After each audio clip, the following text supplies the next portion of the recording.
The meditation for today is entitled A Dispute About Greatness, and it comes from Luke's Gospel, chapter 22, verses 24 to 30. A dispute also arose among them as to which one of them was to be regarded as the greatest. But he said to them, "The kings of the Gentiles lord it over them, and those in authority over them are called benefactors. But not so with you.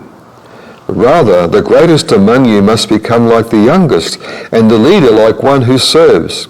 For who is greater, the one who is at the table or the one who serves?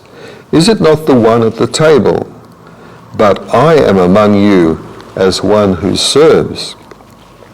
You are those who have stood by me in my trials, and I confer on you, just as my Father has conferred on me, a kingdom, so that you may eat and drink at my table in my kingdom.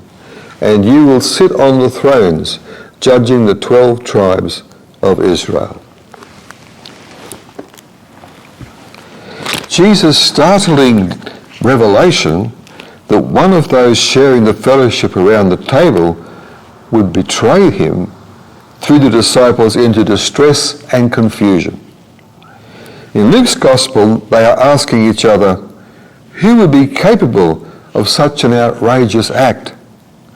Matthew's and Mark's accounts reveal some personal misgivings in the minds of the disciples, because one after another they say to Jesus, "Is it I, Lord?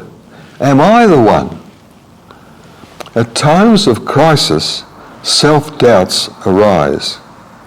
Could they trust themselves to remain true?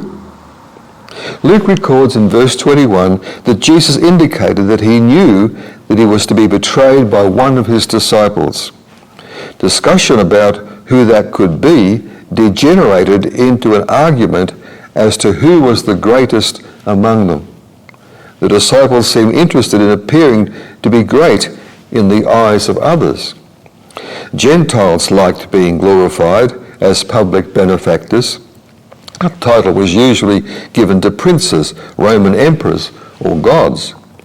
But Jesus rather tersely says, "Not so with you." Jesus acknowledged that the Father had given him a kingly rule. "My Father has conferred on me a kingdom." But the values of the world are reversed in the heavenly kingdom. However, the teaching concluded with the promise that those who humbly serve will ultimately be raised by God to greater heights. They will share in his future rule. This was to strengthen the disciples who needed encouragement to continue following Jesus. The reward is heavenly joy and a holy vocation in his eternal kingdom.